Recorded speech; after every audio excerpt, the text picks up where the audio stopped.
Hey guys, getting ready to have the snow, so I thought I'd go ahead and get this message done. We're not going to have church this Sunday. I'm an hour away, and we're looking at 8 to 12 inches, and the Euro model says up to 20. So who knows? But we went ahead and postponed it so nobody'd be out in the weather and get hurt or anything. But we're going to go over Daniel 9.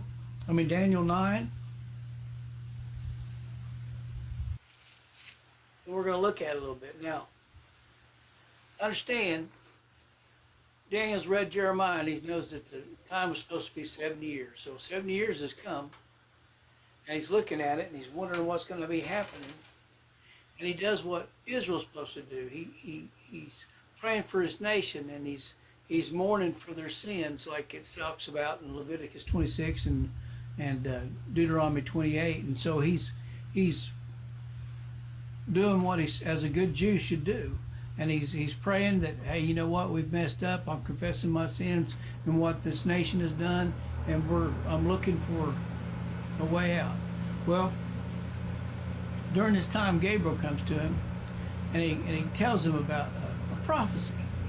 Now, I've heard a lot of people say, well, you don't know that it's 490 years. Well, the whole condition of the thing is the 7 years that they've been through. So if there's 7 years that they've already been through, it stands to reason that the next the weeks that he's talking about, the 70 weeks, is going to be of 70 years. It's pretty common. I mean, it wouldn't, and it only lays out that way. If it was just weeks, it wouldn't have made no sense at all, and then the Bible couldn't be trusted. But let's get in here. Let's look what it says. And while I was speaking and praying and confessing my sins and the sins of my people Israel, and presenting my supplications before the Lord my God for the holy mountain of my God, yea, whilst I was speaking in the prayer, even the man Gabriel, whom I have seen in the vision at the beginning, being caused to fly swiftly, touched me about the time of the evening oblation. And he informed me and talked with me and said, O Daniel, I am now come forth to give thee skill and understanding. At the beginning of my supplication, the commandment came forth, and I came to show thee, for thou art greatly beloved. Therefore understand the matter and consider the vision.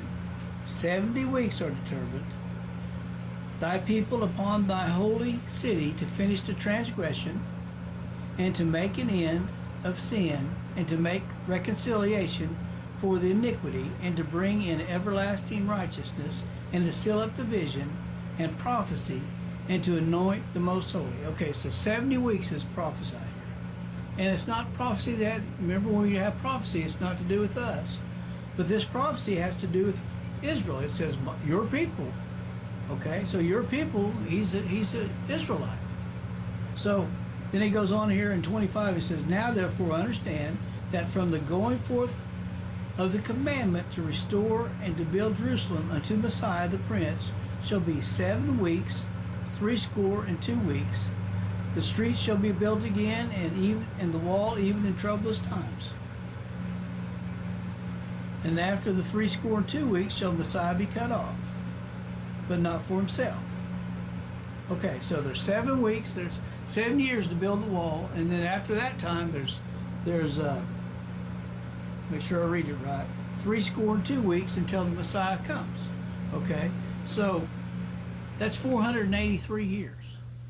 Now you got to understand there's gaps. All the time is not prophecy time. Sometimes there's gaps. We were talking about that earlier in another sermon. Well, when Daniel gets this message, it doesn't start right then. It doesn't start right after Daniel gets the message. It starts in Nehemiah. When Nehemiah sent to build the temple. Now, this book mine gets the dates, but it doesn't matter in the dates because you don't know what was happening in that date anyway. What matters is we can go back and say, hey, that happens in Nehemiah. So from Nehemiah till Messiah is 483 years. And a specific time with Messiah. It's not with the beginning of his ministry. It's at the end where he comes in Jerusalem in the triumphal entry. And they saying Hosanna and laying down, he's riding on a little donkey, and then later on he's up on the hill, and he's looking down at Jerusalem, and he weeps. He said, "Oh, Jerusalem, Jerusalem, how oft would I gather you like a mother hen does her chicks, but you would not." Paraphrase. Okay? That right then was the exact end of the 483 years. So between Daniel and Nehemiah, there's a gap. Christ is crucified in a gap. And see, and after the 62 weeks, Messiah shall be cut off. So it doesn't happen when he happens. It happens when after the 483 years. So there's a gap right in that time. And when that happens, it's in that gap, which means that Acts is in the gap, Romans is in the gap, all the way down till you get to Revelations. They're in a gap. Now, you understand that when Christ came, it was the fullness of times. It was right then when he should come. They rejected him. They hung him on the cross. They rejected him again when they, in Acts 7, when they stoned Stephen. So after that, nothing happened. Now from Acts 2 to Acts 7 is 1 year. And that's the first year of the last days. Well, then there's a gap between Acts 7 and Acts 9, preparing until Paul is called. And Paul's called, and he's a distinct apostle to the Gentiles. And being a distinct apostle to the Gentiles, he's not tied in the same respect as the 12 apostles are tied. He's called for distinctly, but he's given during the Acts period, he's given two distinct messages. One's a provoking message to provoke Israel, because remember, we said there's no internet, there's no radio, there's no TV. Somebody has to literally go and tell them, hey, Christ came, y'all missed it, but there's another opportunity. Okay? So that's one part. And the reason that I had all the miracles, this tongue speaking and all that stuff, was to show that Gentiles now had what Israel should have. Going back to Joel, see? But they don't have it because they didn't accept their Messiah. Now, it's an interesting thing. It says that it's the fullness of times. That means that if they would have accepted him, they would have had a time of sorrow. I don't know how long that would have been. And then they would have moved right into the 7-year tribulation, and then Christ would have come back. Now, Paul says something interesting. He says that I'm the chief of sinners. Well, if he's the chief of sinners, that can only mean one thing. If he would have been, if Israel would have accepted and he would have rejected, he probably most likely, and I can't prove this, but he would probably most likely would have been the Antichrist. That's why it's so miraculous that God saved him on the Damascus Road. The very one who was going to be the opposition to God, God came and saved and made him the apostle to the Gentiles. So right now, like I said, we're living in the feet of Daniel 2 statue that he sees. We're in the feet, but we're in a parenthesis here. And none of the prophecies going on, none of the last days of the first year went on, and now we're in the next part, but we're not in prophecy. See, prophecy, even though the time of sorrows, the last days are prophesied about, they're not in the 70-week period. So it's not counted in this prophecy of Daniel 9. So you got to understand, and this is important to understand, when you read the Bible,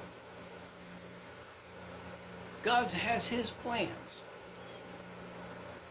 And he does it the way he wants to do it, not the way you expect it or the way you think he should. Okay? I mean, look at the very first verse in the Bible. In the beginning, God. He doesn't explain nothing. He doesn't tell you nothing. He just says God. And you got to accept that on faith. And when you're reading this Bible, you have to accept it on faith. Now I'm talking about the King James here. You got to accept it in faith, and you got to follow the plan as God followed it out. You can't just say, well, this is going to happen, and this is going to happen, this is going to happen.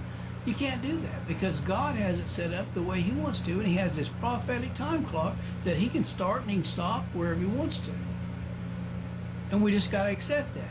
We got to figure out where we're at in the plan and go. We're right now in the dispensation of the grace of God.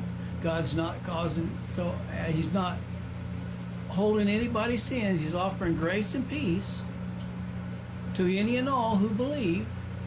It's a pardon, you might say. It's a pardon on behalf of Christ, and all you have to do is believe it. But if you don't accept it, just like in our prison systems, if the government pardons a man and the man doesn't accept the pardon, he dies. So if we're pardoned and we don't accept it,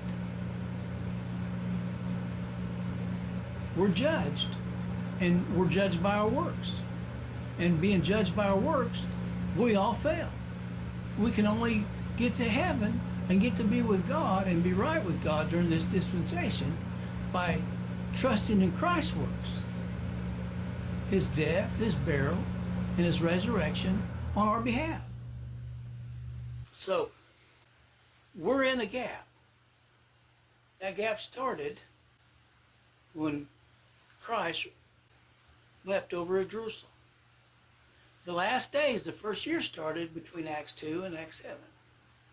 Okay? We're in defeat. Now, 70 AD, the temple was destroyed. Nobody could do it. Now, the reason that happened is because Paul was on this provoking ministry all the way through Acts. Well, Acts ends around 64 AD, 65, somewhere in there. I don't know exactly. But it ends, Paul's in prison, he's released, he goes on one more missionary journey. Nero sends out an arrest warrant for him. He's brought back into brought back into Rome. And around 60 AD, he's killed. When he's killed, there's that little space of time afterwards, about 2 years, and after that, another little gap. The temple's destroyed, and Israel can't even function and practice their religion like they should. So, Israel can't do anything the way God wanted them to because there's no temple to do it. God made sure, because they rejected their Messiah, that they were not being able to do what they needed to do to follow their religion. Now you understand, their religion was set up in such a way. God set it up and it was a pure religion, and then man came along just like it does in the church today, and they decided, well, no, we need to add this and we need to add that. It's like a church that don't want women wear pants. This is just a small thing. Who cares if women wears pants as long as it's women pants? But some people don't like it. Oh no, that's a sin. You're wearing men's clothes. Well, back then everybody wore robes. The Roman soldiers wore skirts. What did women wear back then? Pants? No, they wore robes. They just wore robes that was made for women. You see, it's people try to get in there and they try to be more holy than God is. And that's the problem with it. So right now, because of the temple's destroyed, the only thing that's functionally working now is grace. And it'll be there until we're called up. When we're called up, Hebrews begins. And Hebrews is the second year of the times of sorrows, the last days. I had somebody explain it to me one time. It's birthing pains. It's Israel coming out. The last days of the Gentile rule, and Israel's going to be going through birthing pains coming into the kingdom. Now, personally, we talked about this before. I believe it's going to be about 662 years. If you take the time frame between Enoch and Noah, and then you take the 7 years off of it, plus the 1 year that's already ran, it's going to be about 662 years. Now, the reason for that, you got to have time for everything to settle, but you also have time for people to forget. I remember when the COVID came in, few people started talking about this Spanish flu of 1918. Well, most people didn't remember it. I happen to remember it because my dad was born in 1924, and his brothers and sisters were born before him, and one after him. So there was some that was born in like 1916, 1918. And so I heard the stories about the Spanish flu and all the people that died. And the reason it spread so bad is because the ones that were already in the military, the ones that were already had the antibodies because they went through the flu and survived it, they kept here in America, and they sent the other soldiers that hadn't had the antibodies over into Europe, and they spread it all over the world and killed thousands and millions of people. So it's going to have some time. Everybody disappears.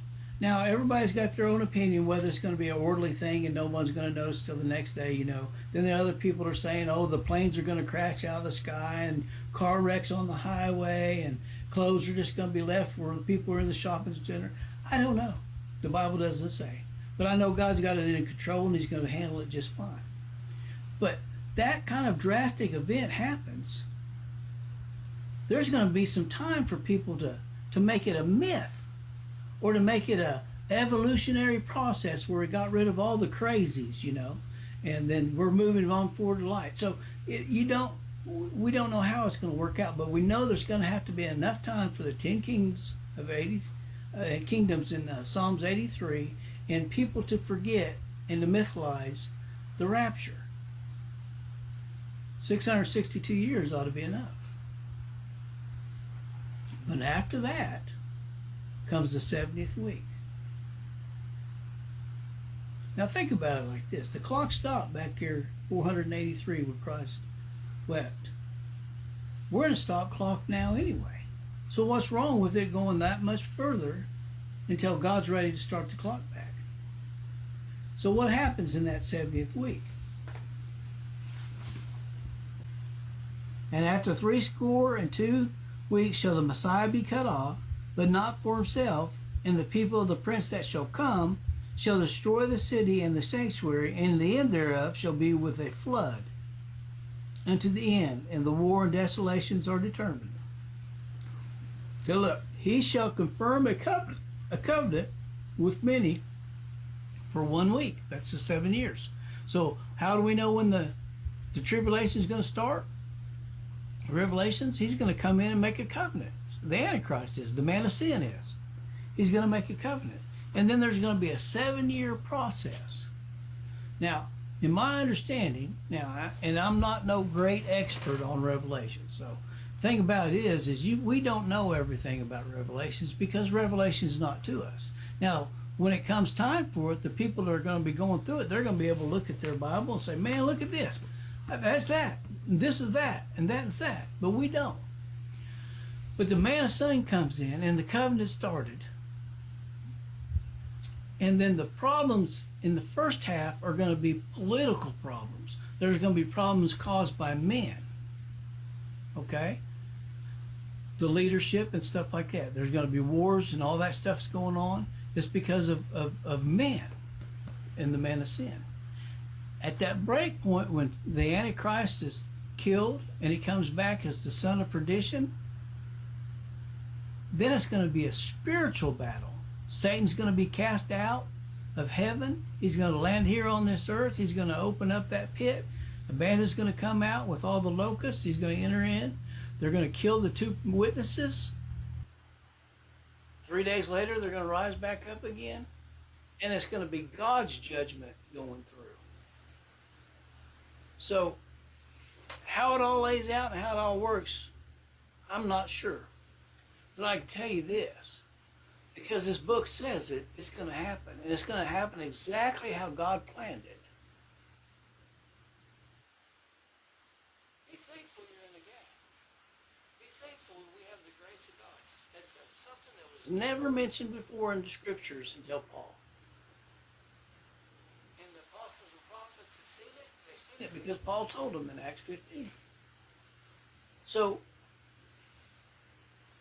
understand, we have a wonderful opportunity right now to come to the knowledge of God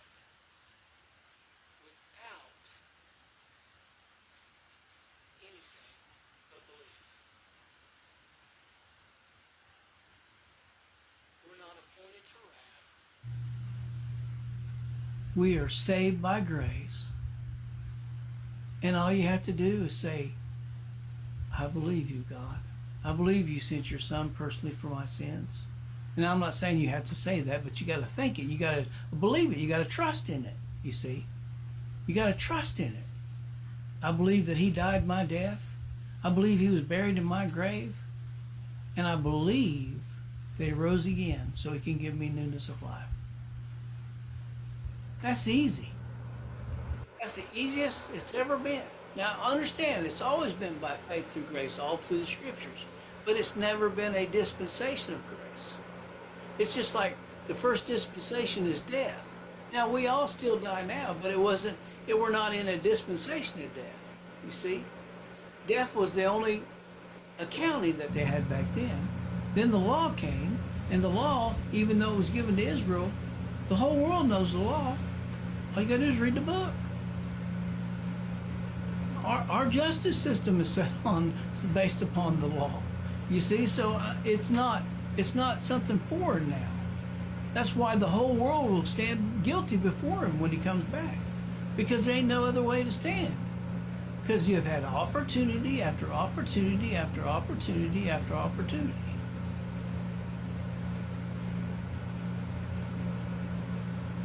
God expects you to read this thing. God expects you to at least have an overall view. I'm a big picture guy. I don't like details, the little nitty-gritty details. Now, I understand, I enjoy them in here, but in the world itself, I want the big picture, just the facts. I don't want everything else. And God respects you to at least have an overall picture of what his plan is and what he's doing. God expects you to understand that and not try to put us in it.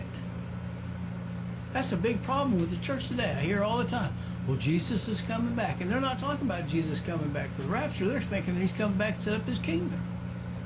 Donald Trump's the Antichrist. Obama's the Antichrist. Putin's the Antichrist. He's not here yet, guys. The spirit of Antichrist, the spirit of rebellion and rejection of God, it lives in every one of us until we believe and God gives us a new creation, a new heart, and a new spirit. But until then, it's just a spirit of rebellion. And even us Christians sometimes have the spirit of rebellion. We know what God wants us to do, but we want to do what we want to do.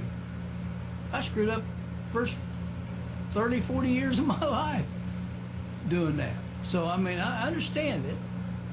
But the thing about it is all we can do is rest in Christ. Because when this time is over and it doesn't have an expiration date, God can stop it at any time. I couldn't even finish this message before he comes. But when it's done, it's done. And then sorrows, the last days, and wrath. Now, I don't know about you. That scares me, and I don't want any part of it. So get right with God today. He's already right with you. All you have to do is just accept what he's done and trust in him.